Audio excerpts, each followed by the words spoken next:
नमस्कार. मी प्राध्यापक doctor Dhoble DB.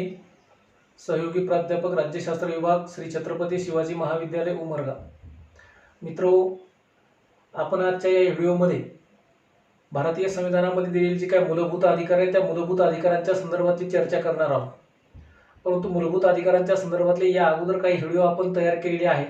त्या व्हिडिओमध्ये मूलभूत अधिकारांची संकल्पना, त्याचबरोबर भारतीय संविधानामध्ये दिलेली जी काही मूलभूत अधिकार आहेत त्या मूलभूत अधिकारांपैकी समतेचा मूलभूत अधिकार, त्यानंतर स्वातंत्र्याचा मूलभूत अधिकार आणि शोषणाविरुद्धचा मूलभूत अधिकार, अशा 3 मूलभूत अधिकारांबद्दलची चर्चा या अगोदरच्या व्हिडिओमध्ये आपण केलेली आहे.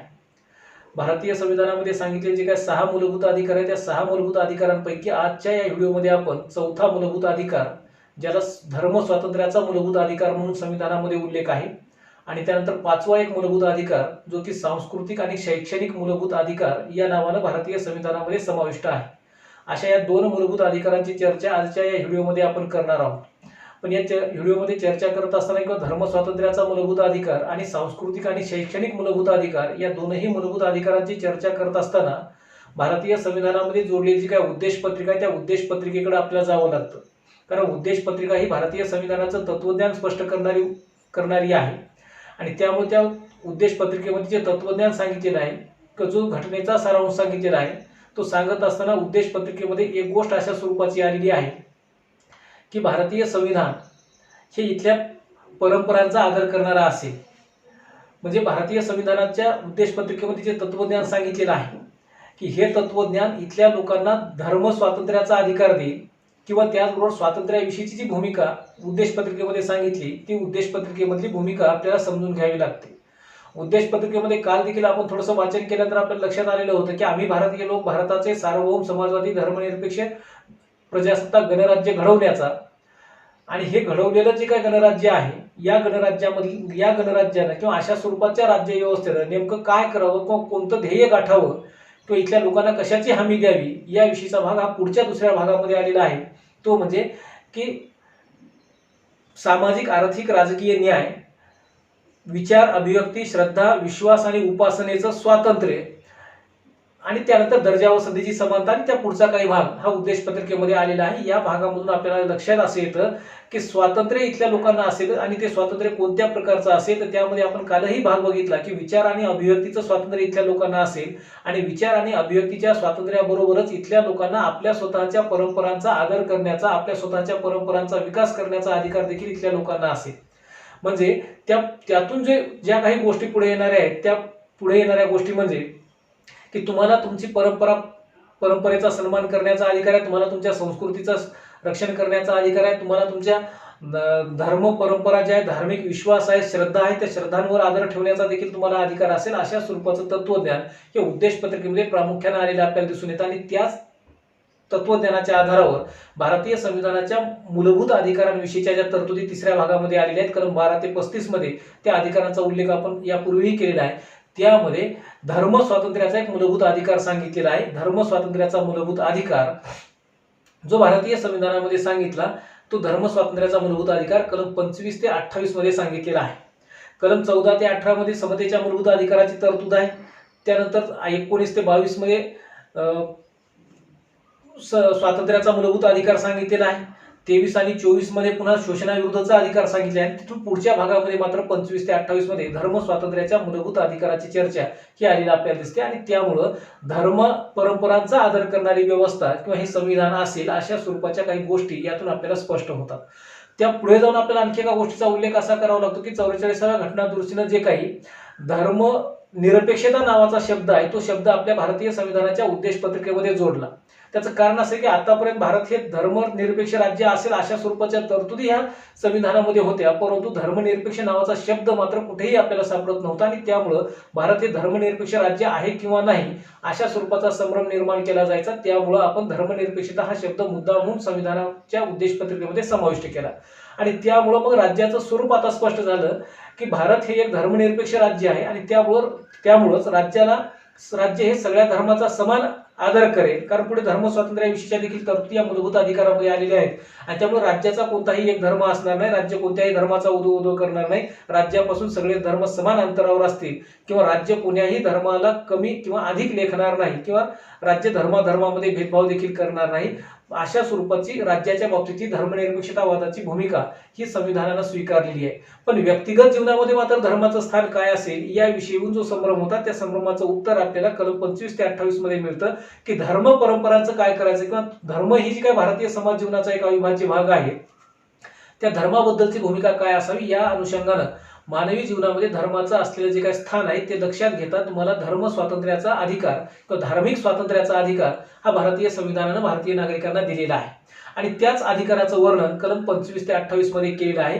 व्यक्तिगत जीवनामध्ये तुम्हाला धर्माचं स्वातंत्र्य असेल, म्हणजे या मूलभूत अधिकाराचा सारांशच असा आहे की व्यक्तिगत जीवनामध्ये आपल्याला धर्म स्वातंत्र्याचा अधिकार असेल, परंतु सार्वजनिक जीवनामध्ये मात्र धर्म हा सामाजिक हिताच्या आड येणार नाही, सार्वजनिक हिताच्या आड येणार नाही याची काळजी घेऊन तुम्हाला तुमचा धर्म स्वातंत्र्याचा अधिकार वापरावा लागेल. अशा स्वरूपाची तरतूद ही धार्मिक स्वातंत्र्याच्या मूलभूत अधिकारामध्ये आपल्याला दिसून येते. आणि जो 25 ते 28 मध्ये हा धर्म स्वातंत्र्याचा मूलभूत अधिकार आपल्याला दिला, त्या 25 ते 28 मध्ये दिलेल्या धर्म स्वातंत्र्याच्या अधिकाराचं कलम वाईज जर आपण विश्लेषण करत गेलो तर आपल्याला असं दिसेल की कलम 25 मध्ये अशा स्वरूपाची तरतूद आहे की धर्माचं प्रगटीकरण, धर्माचा प्रचार आणि धर्माचा प्रसार करण्याचं प्रत्येक भारतीय नागरिकांना स्वातंत्र्य असेल. म्हणजे आपण ज्या धर्मामध्ये जन्मलो त्या धर्माचा स्वीकार करायचा, किंवा तुम्ही ज्या धर्माचा धर्म तुम्हाला आवडतो, जो धर्म तुम्हाला योग्य वाटत असेल त्या धर्माचा प्रचार करण्याचा अधिकार, त्या धर्माच्या परंपरांचा प्रसार करण्याचा अधिकार देखील तुम्हाला असेल. अशा स्वरूपाची तरतूद ही कलम 25 मध्ये आलेली आपल्याला दिसून येते. परंतु हे करत असताना म्हणजे तुम्हाला तुमच्या आवडीनुसार धर्म स्वीकारण्याचा अधिकार आहे, धर्म बदलण्याचा अधिकार आहे, किंवा धर्म परंपरा पालन करण्याचा अधिकार आहे, तुमच्या धर्म परंपरांचं प्रचार प्रसार करण्याचा देखील तुम्हाला अधिकार असेल, किंवा जर तुम्हाला कोणत्याही धर्माशी काहीही संबंध ठेवायचा नसेल तर तशा प्रकारचं देखील वर्तन हे तुम्हाला समाज जीवनामध्ये करता येऊ शकतं. तुमच्यावर धार्मिक परंपरांचा स्वीकार केला पाहिजे किंवा धार्मिक परंपरांचं पालन केलं पाहिजे अशा स्वरूपाची कायद्यानं कोणीही सक्ती करू शकणार नाही, अशी देखील व्यवस्था इथं आपल्याकडे केलेली दिसून येते. आणि त्यामुळे एखाद्या धर्माचा स्वीकार करणं, एखाद्या धर्माचा त्याग करणं किंवा धर्मांतरण करणं, धर्म बदलणं याविषयीचं पूर्णपणे स्वातंत्र्य कलम 25 नुसार भारतीय नागरिकांना दिलेलं आहे. एवढंच नाही तर तुम्हाला तुमच्या धर्माचा प्रचार प्रसार करण्याचा देखील अधिकार असेल, स्वातंत्र्य असेल, ही भूमिका देखील कलम 25 मध्ये इथं स्पष्ट केलेली आहे. परंतु हे सगळं करत असताना काही मर्यादा देखील भारतीय संविधानानं घातलेली आहेत. त्यामध्ये तुम्ही करत असलेलं धार्मिक स्वरूपाचं काम हे सार्वजनिक हिताच्या आड येता कामा नये, किंवा एखाद्या वेळेस तुमच्या धर्म स्वातंत्र्यावर काही मर्यादा देखील राज्य घालू शकतं. आणि ही मर्यादा कधी घालता येईल तर सार्वजनिक हिताच्या दृष्टीने जर काही समाज सुधारणा करण्याची गरज ही राज्याला जाणवत असेल तर अशा वेळेस तुमच्या आणि ती सार्वजनिक हितासाठी करणं गरजेचं असेल तर अशा वेळेस ते तुम्हाला धर्म स्वातंत्र्याच्या नावाखाली राज्याला विरोध करता येणार नाही, किंवा तो राज्याने केलेला कायदा हा तुमच्या धर्म स्वातंत्र्यावरचा आघात असणार देखील नाही. म्हणजे अनेक वेळा असं होतं की काही धर्मांमध्ये पालन केल्या जाणाऱ्या ज्या काही अमानुष चालीरीती प्रथा परंपरा आहेत तर त्या प्रथा परंपरा जर सार्वजनिक हिताच्या आड येत असतील, समाज जीवनाच्या आड येत असतील, त्यामुळे जर समाजातल्या बहुसंख्य लोकांचं जर काही नुकसान होणार असेल तर अशा वेळेस त्या परंपरांवर बंधनं घालणारी काही कायदे देखील राज्य करू शकतं. म्हणजे आपल्याकडे काही अमानुष स्वरूपाच्या काही चालीरीती प्रथा परंपरा असतात, त्याच्या विरुद्ध त्याच्यावर बंधनं घालणाऱ्या काही गोष्टी राज्याकडून केल्या जातात, किंवा नियमावली तयार केली जाऊ शकते, कायदे केले जाऊ शकतात, किंवा उदाहरणार्थ अंधश्रद्धा निर्मूलनासारखे कायदे राज्य करू शकतात. आणि मग अशा स्वरूपाचे जर केलेले कायदे असतील तर त्या कायद्यामध्ये तो केलेला कायदा हा तुमच्या धर्म स्वातंत्र्याच्या अधिकाराच्या विरुद्ध जाणारा असणार नाही. तुम्हाला सार्वजनिक हित लक्षात घेऊनच तुम्हाला तुमचं धर्म स्वातंत्र्य वापरावं लागेल, अशी मर्यादा इथं घातलेली आपल्याला दिसून येते. किंवा त्या पुढे जाऊन आपल्याला असं दिसेल की धार्मिक जी संस्थानं आहेत त्या धार्मिक संस्थानं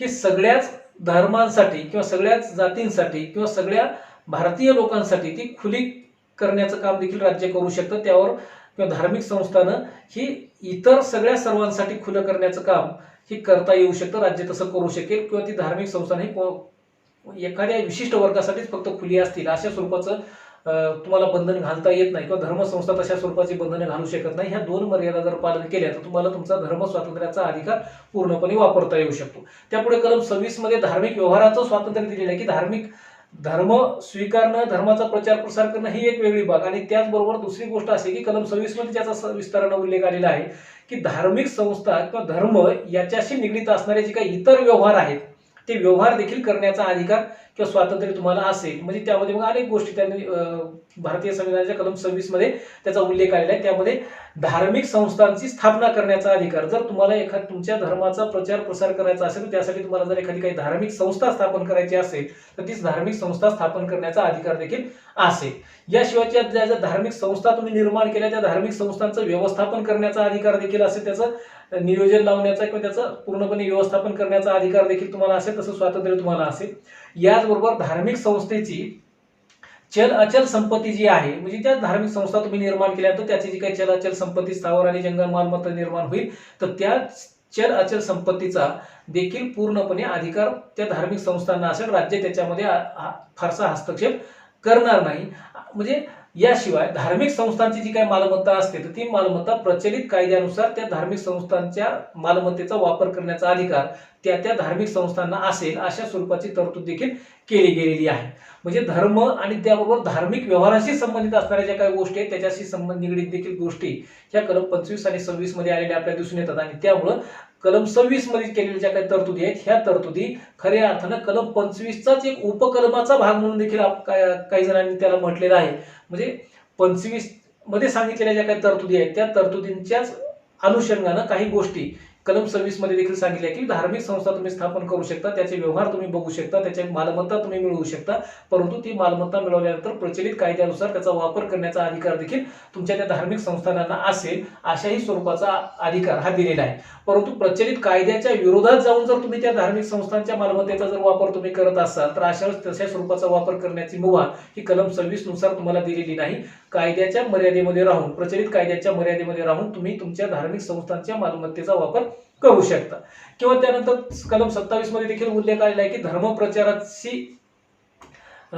प्रचाराची सक्ती कोणाकडूनही धर्माच्या प्रसारासाठी, म्हणजे कलम 27 मध्ये उल्लेख आलेला आहे की धर्म प्रसारासाठी जर तुम्हाला काही पैशांची गरज असेल तर अशा वेळेस तो पैसा कोणाकडूनही सक्तीनं गोळा करता येणार नाही.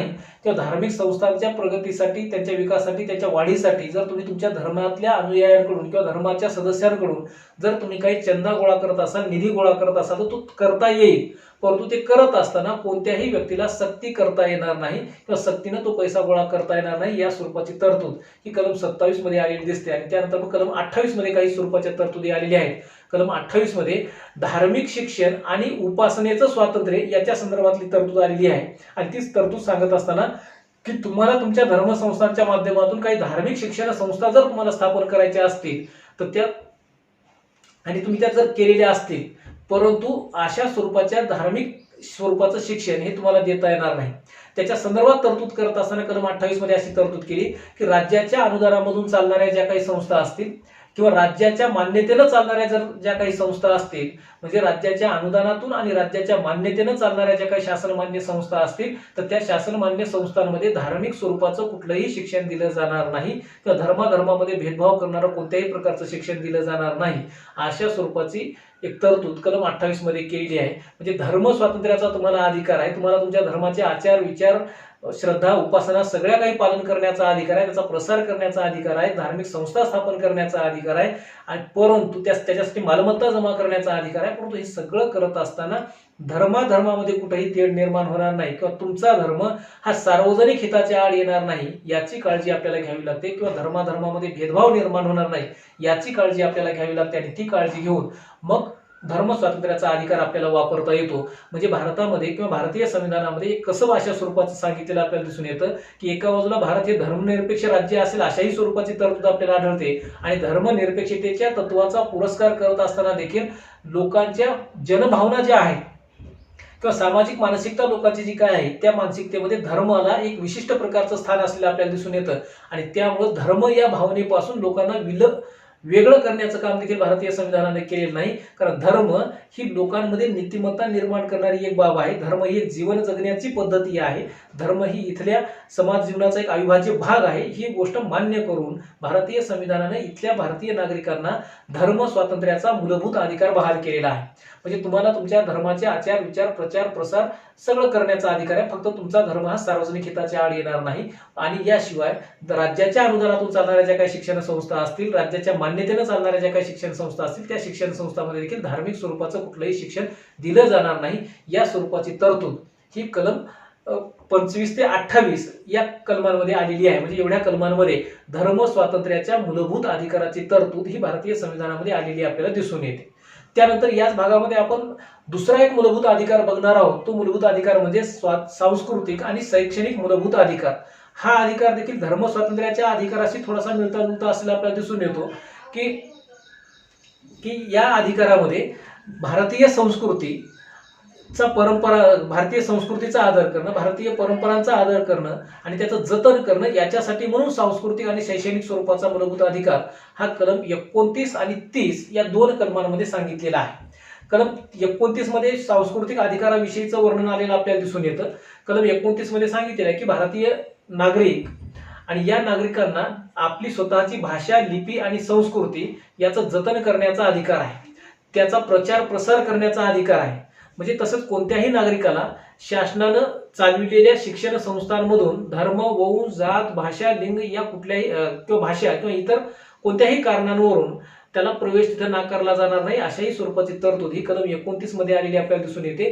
म्हणजे आपली स्वतःची संस्कृती जतन करणं, आपली स्वतःची भाषा जतन करणं, त्याचा प्रचार प्रसार करणं आणि याशिवाय स्वतःची संस्कृती जतन करणं याविषयीचे पूर्ण अधिकार हे भारतीय नागरिकांना दिलेले आहेत.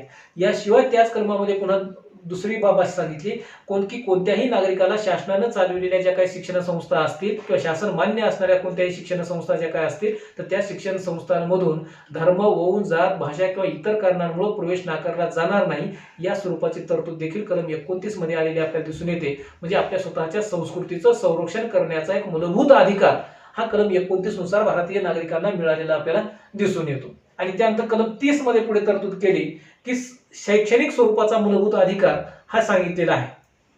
आता शैक्षणिक स्वरूपाचा मूलभूत अधिकार सांगत असताना या कलमामध्ये अशी तरतूद आहे की अल्पसंख्याकांना स्वतःच्या शिक्षण संस्था स्थापन करण्याचा अधिकार असेल.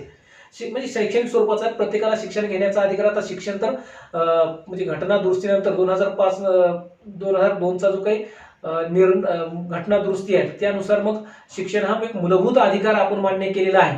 तर या मूलभूत अधिकारामध्ये 6 ते 14 वर्षापर्यंतच्या मुलांना सक्तीनं शिक्षण दिलं जाईल अशा स्वरूपाची व्यवस्था केलेली आहे. परंतु त्यापूर्वी कलम 30 मध्ये अशा स्वरूपाची तरतूद आहे की अल्पसंख्याक लोकांना स्वतःच्या संस्कृतीच्या विकासासाठी, स्वतःच्या समुदायाच्या विकासासाठी किंवा स्वतःच्या समुदायाला अधिक विकासाच्या प्रवाहामध्ये आणण्याकरिता म्हणून अल्पसंख्याकांना स्वतःच्या शिक्षण संस्था स्थापन करण्याचा अधिकार आहे. परंतु इतर संस्थांप्रमाणे शासन त्या संस्थांना अनुदान देऊ शकतं किंवा देऊ शकणार नाही. परंतु द्यायचं जर असेल शासन इतर संस्थांप्रमाणे अल्पसंख्याकांच्या शिक्षण संस्थांना देखील अनुदान देऊ शकेल. परंतु अनुदान देत असताना मात्र त्याच्यामध्ये कुठल्याही प्रकारचा भेदभाव धार्मिक आधारावर केला जाणार नाही. अमुक एखाद्या धर्माच्याच शिक्षण संस्थांना अधिक जास्तीचं अनुदान द्यायचं आणि अमुक एखाद्या धर्माच्या शिक्षण संस्थांना अनुदान द्यायचं नाही अशा स्वरूपाचा धार्मिक भेदभाव केला जाऊ नये अशा स्वरूपाची देखील मर्यादा या कलम 30 मध्ये घातली गेलेली आहे. आणि मग अल्पसंख्याक च्या बाबतीमध्ये किंवा या कलमांच्या बाबतीमध्ये आपल्याला आणखी काही गोष्टी इथं नमूद करता येतील की कलम किंवा 2002 मध्ये सर्वोच्च न्यायालयानं एक ऐतिहासिक स्वरूपाचा असा निर्णय दिला की त्या निर्णयामध्ये त्यांनी सांगितलं की अल्पसंख्याकांना स्वतःच्या शिक्षण संस्था स्थापन करण्याचा अधिकार आहे.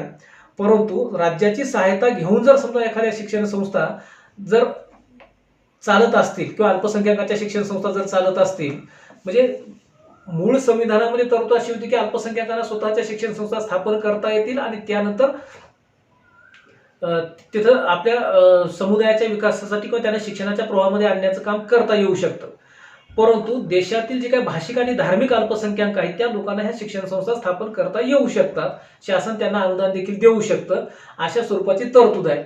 परंतु पुढे या कलमामध्ये काही दुरुस्त्या केल्या गेल्या आणि 2002 मध्ये सर्वोच्च न्यायालयाने असा निर्णय दिलेला होता की जर राज्याच्या अनुदानामधून चालणाऱ्या जर काही अल्पसंख्याकाच्या शिक्षण संस्था असतील तर त्या शिक्षण संस्थांमध्ये अल्पसंख्याकांना आपल्या इच्छेनुसार त्या संस्था स्थापन करण्याचा अधिकार असेल. परंतु जर राज्याच्या अनुदानातून त्या शिक्षण संस्था अल्पसंख्याकाच्या चालत असतील तर अशा वेळेस त्या अनुदानातून चालणाऱ्या शिक्षण संस्थांना राज्याच्या नियमांचं आणि कायद्यांचं काटेकोरपणानं पालन करावं लागेल. म्हणजे अल्पसंख्याक आहोत म्हणून विशेष अधिकार मिळणार नाहीत. राज्याच्या अनुदानातून जर चालणारे असतील तर राज्यानं केलेला कायदा जो काही असेल तर त्या कायद्यानुसार पालन तिथं केलं पाहिजे. कारण म्हणजे मग तिथं राज्यानं जर जे म्हणून काही नियम घातले गेलेले असतील तर त्या नियमांचं पालन त्यांना करावं लागत असतं. आणि जर समजा सहायता जर राज्याची तुम्हाला मिळत नसेल किंवा अनुदान राज्याचं कुठल्याही प्रकारचं तुम्हाला मिळत नसेल तर अशा वेळेस सरकार त्यांच्या प्रवेश प्रक्रियेमध्ये देखील दखल देऊ शकत नाही किंवा म्हणजे शिक्षणाचा बाबतीत काही नियम त्यांच्यावर लादू शकत नाही, कारण त्या राज्याच्या अनुदानातून चालणाऱ्या शिक्षण संस्था असत नाहीत. पण राज्याच्या अनुदानातून जर चालणाऱ्या शिक्षण संस्था असतील तर त्याच्या बाबतीमध्ये मात्र राज्य सक्ती करू शकतं किंवा राज्याच्या नियमानुसार त्या संस्था चालल्या पाहिजेत अशी तरतूद ही किंवा तशा स्वरूपाचा निर्णय हा 2002ला सर्वोच्च न्यायालयाने दिलेला होता. त्या पुढे जाऊन आपल्याला असं सांगता येईल की 93वी जी घटनादुरुस्ती 2005 साली झाली तर त्या 93व्या घटनादुरुस्तीनं अशा स्वरूपाची तरतूद केली की अल्पसंख्याकांच्या संस्थांना सोडून अन्य ज्या काही सगळ्या खाजगी शिक्षण संस्था असतात तर त्या शिक्षण संस्थांमध्ये अनुसूचित जाती जमाती किंवा इतर जे काही प्रवर्गातले लोक आहेत, सामाजिक आणि शैक्षणिक दृष्ट्या मागासलेले आहेत, तर अशा प्रवर्गातल्या विद्यार्थ्यांसाठी आरक्षणाची व्यवस्था ही केली जाऊ शकते. फक्त पूर्णपणे अल्पसंख्याकांच्या संस्था सोडून इतर ज्या काही खाजगी स्वरूपाच्या शिक्षण संस्था जरी असतील तर त्या खाजगी शिक्षण संस्थांमध्ये राज्य आरक्षणाची सक्ती करू शकतं. आणि त्यामुळं राज्याच्या अनुदानातून चालणाऱ्या असोत अथवा नसोत पण राज्याच्या मान्यतेनं चालणाऱ्या जर शिक्षण संस्था असतील तर तिथं सामाजिक दृष्ट्या आणि अनुसूचित जाती जमाती आणि इतर शैक्षणिक आणि सामाजिक मागासले असणाऱ्या प्रवर्गातील लोकांना किंवा त्या वर्गातील विद्यार्थ्यांना आरक्षण हे राज्याच्या नियमानुसार दिलं पाहिजे अशा स्वरूपाची सक्ती ही 2002-5च्या 93व्या घटनादुरुस्तीनं दिलेली आपल्याला दिसून येते. म्हणजे या पद्धतीनं भारतीय संविधानामध्ये देशातील नागरिकांना स्वतःची संस्कृती आणि स्वतःच्या शैक्षणिक प्रगतीसाठी पुढे येता यावं यासाठी म्हणून हा मूलभूत अधिकार भारतीय नागरिकांना दिलेला आहे. आणि त्यामुळं हे जे काही दोन मूलभूत अधिकार आज आपण बघितले, धर्म स्वातंत्र्याचा मूलभूत अधिकार आणि त्यानंतर सांस्कृतिक आणि शैक्षणिक अधिकार, हे दोनही अधिकार भारतीय नागरिकांना स्वतःच्या व्यक्तित्व विकासासाठी अतिशय महत्त्वाचे आहेत. आणि याशिवाय सामाजिक दृष्टिकोनातून देखील या दोन्ही अधिकारांचं महत्त्व असलेलं आपल्याला दिसून येतं.